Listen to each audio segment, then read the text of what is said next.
Evernight, the Enigmata, and pure children of Anasrava explained. Ew, that dude looks like a foot, bro. What? There's no way someone this ugly said, yo, make a portrait of me, right? No way. Maybe Amphorius will be destroyed, but we managed to transfer all the data, Amphorius, to another planet, just like you said. Hey, that's what I think. I think it makes sense. I have a hard time believing that, like, after all of this, that they're just gonna like not let Iron Tomb break free. Like it'd be like not letting Thanos get the 5 fucking gems for his glove or whatever. Dude, I'm gonna be honest, I never watched Infinity War, not a Marvel guy, but it's like not letting Thanos get all the gems, bro. Like they had to let him get the gems. They had to let him get the gems so there's an enemy to defeat. They had to let it happen. So if we go this deep and fucking Iron Tomb doesn't come out, that's bullshit, and I want a refund. He just has to come out. He has to spawn. Hold on, I gotta get this foot-looking motherfucker off my screen. That motherfucker does not look like me. Shut the fuck up. You know, I go to get something else off my screen and I got Patrick in prehistoric form on my screen now. What the fuck is this? Bro, can I? Yo! This is like drunk history. Except he's not drunk. Much better. Holy shit. Now I lost my train of thought. Oh my god, dude. Everybody is getting ready to fight Iron Tomb. He's got to spawn. However, if we remember, Herta said that we reset the progress back to 97%, right? And we need to enact one more cycle. What I'm confused about is if we never triggered that Era Nova 337 to bring on a new cycle, is he still at fucking 97%? Like I know we just like did the real Era Nova, but did we? I don't know. We never completed 337 then because we didn't actually have the Time Titan Core Flame, right? So technically the one we just did with everybody would have been that same cycle, which means we still have a whole nother cycle to do to figure something out. So how is that all gonna incorporate with fighting Iron Tomb? Unless I'm wrong, unless my timing is off, perhaps that would be the unfinished Iron Tomb. Like we managed to interrupt his complete transformation. Possible, that's definitely possible. Question is, how big is this motherfucker? Is he the size of the scepter? Because if he's the size of the scepter, I mean, how do, we're gonna need a lot of shit. Hey, we are gonna need a lot of ships. They're bringing in all the ships from the Lafu, dude. And they're bringing in giant robots. Oh my God, will we be able to man a giant robot? Bro, Iron Tomb's biggest. Am I pulling for Cyrene? You know what, I'm gonna tell you. I've been thinking about it. I've been thinking about it long and hard. And after about 2 seconds, I decided that yes, I am going to pull for Cyrene. I'm pretty sure the entire world is going to pull for Cyrene. I think Cyrene may be the highest pulled on banner thus far ever in Honkai Star Rail. I'm just gonna throw that out there. Highest one thus far. That was my prediction. You wanna know why? Double the animation budget, from what I've heard. This history is fiction made by an ologist. Call me a history fictionologist. Now, why are we talking about these lovely group of pixies? It's because Evernight is a follower of the Enigmata. Oblivion shall keep watch over your past. Veiled in the hush of the Evernight. She's a follower, but to what extent? And serene. Now, what's hilarious about this reveal is that if you were a smart little cookie, you actually saw this coming because it was first shadowed to us right when the story started. If you remember, Evernight invited us to step into the reign of sensation. It won't take too long. You just need to step into the reign of sensation with me. Folks, the reign of sensation was made by Mythos. This is also why Evernight had. Folks, the reign of sensation was made by Mythos to prevent the certainty that Erudition brought about from destroying the possibilities championed by Mythos. Mythos conjured the fog of thought in the reign of sensation. Ah, yes. So that's the fake truth. It's not even a truth. It's just it's a fog barrier. Does not let you see the truth. For fighting an emanator, needing this much war force is crazy. I mean, dude. I mean, it's it's not just an emanator, man. This is a big boy. Iron Tomb is a big boy. Evernight has the umbrella, but before we dig into the Enigmata and Oblivion, I feel like we should first clear up You cheated. Exactly, you listened. Is Evernight a separate entity within March, or just March herself? And let's see what he thinks. Hold on, this is huge. Both. It's like if you got to meet your 7-year-old self right now. They've got a different set of memories than you, but they're still you. It just so happens March's past self resides within her memories when she's not out and about, and only comes out to play when March is in serious danger because her obsession. Wait a minute. Those are literally Silent Hill creatures. Self resides within her memories when she's not out and about, and only comes out to play when March is in serious danger because her obsession is making sure March 7th is safe no matter what. Her only wish was for the Trailblaze's journey to continue without an end. I'll definitely fulfill that small wish for her. You always hid in my memories. Never wanted to come out.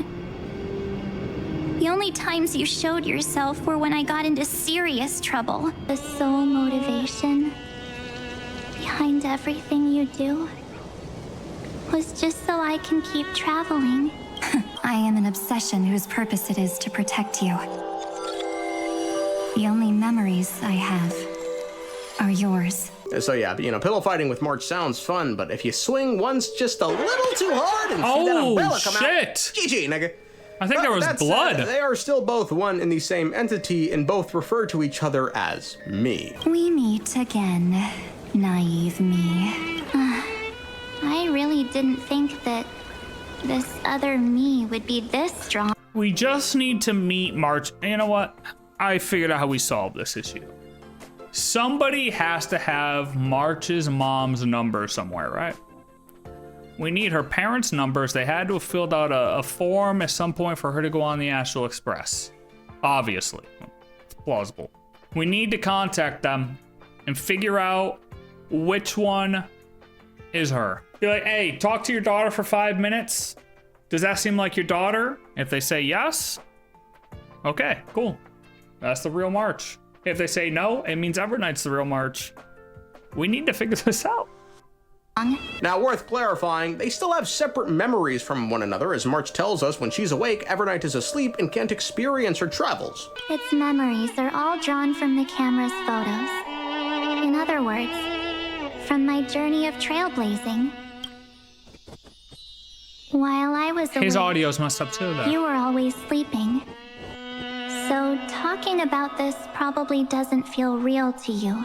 So why don't I walk you through these memories all over again? This is why part of appealing to Evernight's emotions was March quite literally showing Evernight all her journeys and travels.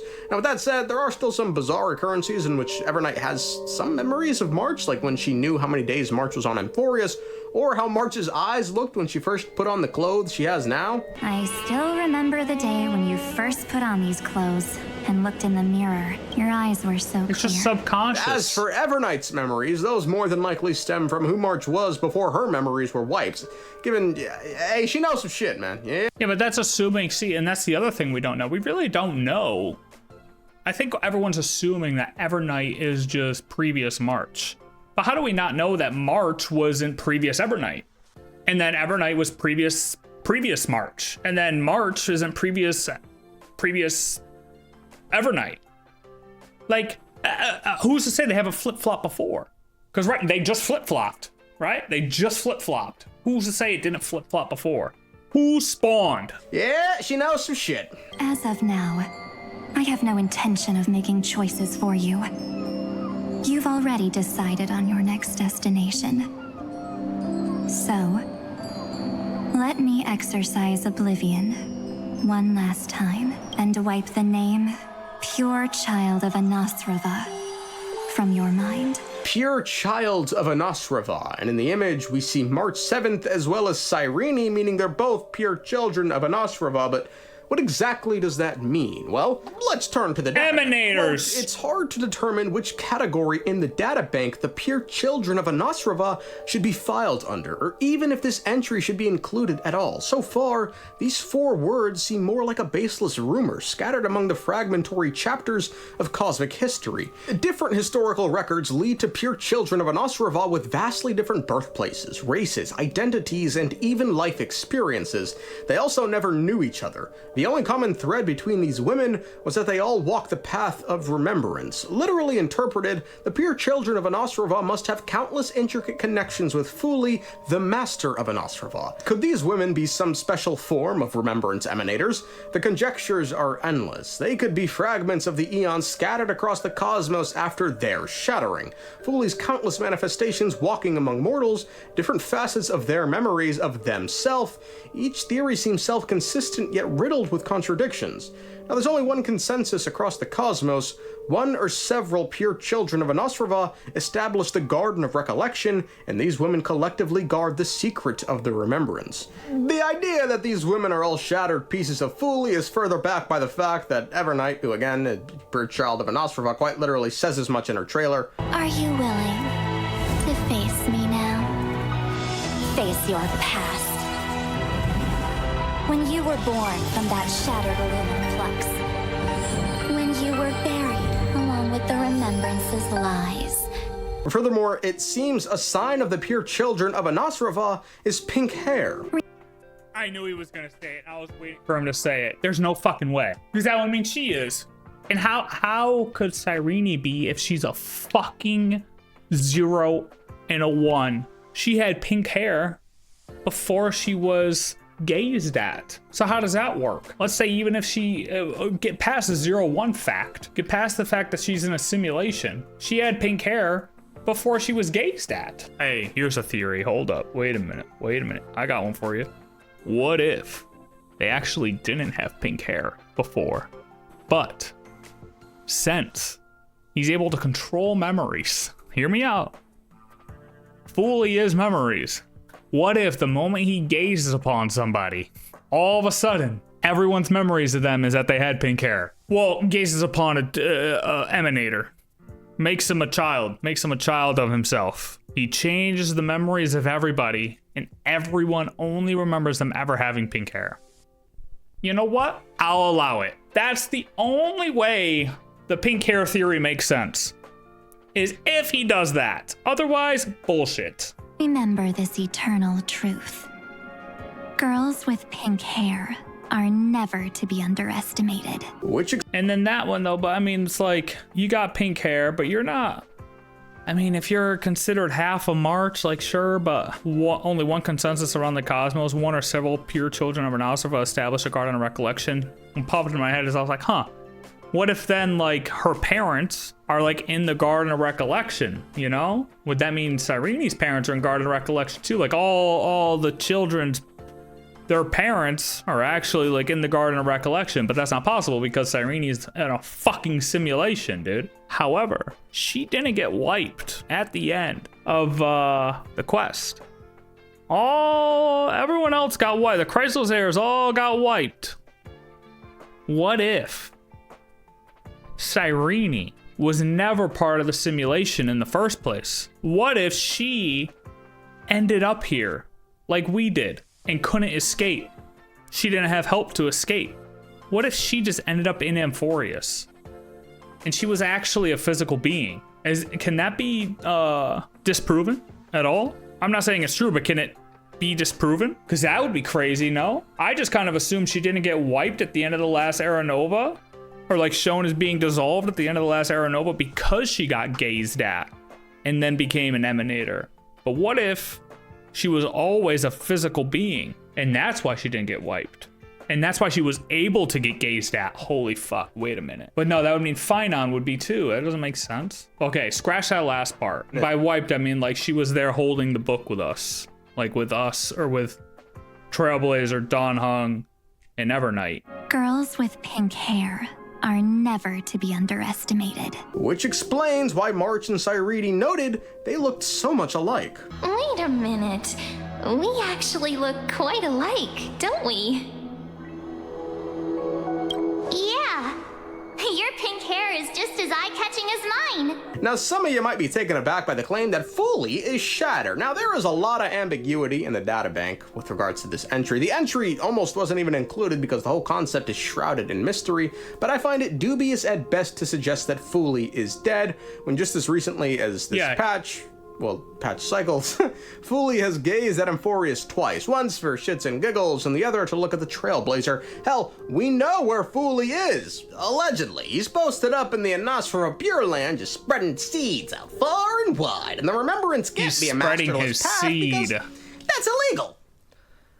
What? Or is it? Quote, such is all that mortals know about the Eden of Blessed Insights. To this day, these accumulated materials remain unused while Fooly simply sits in meditation at the center of the Pure Land, silently recording everything. Scholars question, with the whereabouts of the Eon of Remembrance obscured by the Garden of Recollection, could the crystal god of the Eden of Blessed Insight be merely a false avatar? The cremators spread even more terrifying information. Fooly has long since perished, their powers broken, while the Garden of Recollection had usurped divine authority to manipulate the masterless path. However, it doesn't make sense. Well, I guess I was gonna say it doesn't make sense because Evernight still wants to kill Remembrance, but I guess if she was kind of low-key the whole time and she could only pay attention to what March knew, then how would she know if Fooly died or not? However, masterless paths do not exhibit tidal energy fluctuations, and fallen eons would no longer gaze upon any path strider. The Remembrance and Fooly do not fit these criteria, yet they rarely manifest themselves, leaving only their crystal-like silhouette reflected across the cosmos. Perhaps as Adrian Spencer Smith once said, do not ask where a shadow dwells, you should seek the light that casts it beyond their throne. Kind of a 180 in this text. Despite the Cremator's claims and Evernights, it seems Fooly is not completely dead or shattered, given they are still gazing at people, and the evidence, just further doesn't suggest. I mean, fragments are just... Amphorius is a fragment of Noose, whereas other fragments are. If he has other fragments, I don't know. So they're not like siblings, but they're part of what a being was. Noose is gonna fuck Iron Tomb up. I'm telling you.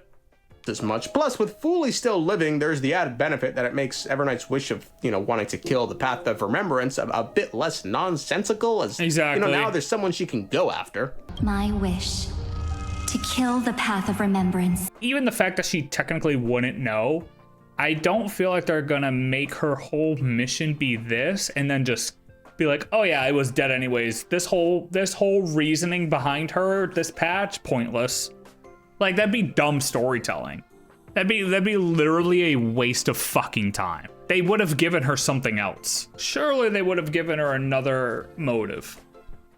March 7th will not find peace as long as they and their fanatical henchmen exist. Unless, to be fair, it is the Garden of Recollection manipulating the path, which would explain her hatred and the fact that she calls herself an enemy of the garden. And that's why she fucked up all the memo snatchers, sure. Maybe just the thought of Fooly being, admired is enough to say they're alive. Maybe, but that's a stretch. That's a stretch. Yeah, it's pretty... Regardless, how did the pure children of Ionosphera come to be? Who knows, man? Databank gives a couple more theories, like the children of the memories of Fooly, or even the manifestations of Fooly, but given, Evernight herself referred to the shattering hypothesis, it really makes you think. Now, speaking of Evernight, her own power of oblivion... I don't know. I mean, yeah, if you look at Noose and considering that Amphorius is a fragment of Noose and Noose is still obviously up and running, it doesn't mean that he had to shatter completely. What if, bro just got shot in the shoulder and hit, a couple fragments, oof, and he just... couple fragments branched off and fucking formed these children. It doesn't mean he had to completely die, right? Noose is still up and running. He's just I don't know, missing part of his left side or something. I don't even know. Who knows? Who knows what that even means? Stems from the Enigmata, which is essentially just, the path of bullshit, and quote, it is a fallacy that all things can be experienced and recognized. The living seek to produce prophecies of the unknown based on their limited grasp of order, but little do they know that the universe has no end and that the truth is but a fevered dream.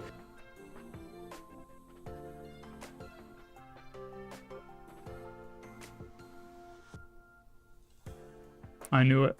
To prevent the certainty that erudition brought about from destroying the possibilities championed by Mythos, Mythos conjured the fog of thought and the rain of sensation to reveal to the mortals the inexplicable truth through the four agents: Morph, Screen, Riddle, and mirage. Important to note about Mythos and the Enigmata is their birthplace, which is that of the remembrance. As Herta tells us, quote, Mythos, undoubtedly the most mysterious among all the eons. I didn't this read one this is part. as destructive to the simulated universe as the simulated Aha. In the rare handful of authenticated accounts, Mythos' form is described as a broken and torn jellyfish akin to a deliberately destroyed version of the cognitive center of the human brain. Their appearance is always accompanied by a fog of thoughts and rain of sensation. Symbolic objects dissolve like paint within their shadow. History, knowledge, and language are soaked, drenched, and distorted into the deluge. Mythos wants to challenge the certainty of the erudition, regardless of the consequences. Is it truly worth it to erase the past and distort the present, all for the pursuit of an uncertain future? Perhaps I can only hope to uncover more information about Mythos by digging into the remembrance. The birthplace of the Enigmata. I didn't know that part. I didn't read that part. But at the same time, they're like mortal enemies. Birthplace of the Enigmata. Alternatively, I can try finality. Now, what's strange is the Enigmata only has 2 known paths, or, groups within that path. The Riddlers, and, everyone's favorites, the history fictionologists, yet Evernight doesn't seem to belong to either of them. The Riddlers just fuck with language, whilst the fictionologists just fuck with history. But if we look at Evernight's actions within the story, which was to pick and choose which memories should be kept by the Trailblazer when creating the new world through Era Nova, not only do they not resemble an action from either of these 2 groups, they actually perfectly fit the modus operandi of the Cremators, a group serving the Remembrance who do this exact action on a larger scale. Now, one doesn't have to be a member of a group to warrant the Eon's gaze, but what's odd is Oblivion, the power of Evernight that Don Hung likens to that of an emanator. That power called Oblivion. It's just like an emanator's. And despite Evernight stating it's that of the Enigmatas, I could find no reference to any such Oblivion power anywhere, yet with this power she's able to erase memories of people, or at the very least fog people's thoughts, which does fit with the powers related to Mythos. Fog people's thoughts. I heard it literally. It's confusion. Earlier. But I'm afraid that's all we know about Evernight, who's since gone back to sleep within March, so her connections to March's past, how much she truly knows... She just wanted to cause confusion. She just wanted to fuck people up throughout the whole quest, but only to buy time. So that way she could help save March. You know what I mean? It was literally like she was just trying to cause confusion as a distraction to buy time. Where she came from, where March came from. Which would match Enigmata too. Blue's Clues. Okay, dude. All right, dude. Child part, or the birthplace. Perhaps I can only hope to uncover more information about Mythos by digging into remembrance, the birthplace of Enigmata. It is all around distorting memories. So I guess that makes sense. You just wonder, what happened to cause it to spawn off of that. Because we really don't know what birth means, right? It's not as though it popped out of somebody, right? But to spawn off of remembrance and be like, yeah, I'm just gonna twist all the memories now because we need that in the world. We need randomness. We need confusion. We need, free will. Almost was it an intentional thing that the remembrance wanted to do? Oh, yes, I am the CEO. I am fully the CEO of remembrance. I am going to create a new subsidiary called Enigmata. And he is going to cause confusion and create free will for the humans. Okay, cool. Yeah, man. Sounds great. We support you fully. And then somewhere down the line, that subsidiary went rogue and just started doing a whole bunch more shit, and now they hate each other. Or did they split off from the beginning and just hate each other from the beginning? Was it a rogue agent within the company who decided to split off? I don't know. I don't know how that works. I'm not too familiar with the inner workings of God birth and shit.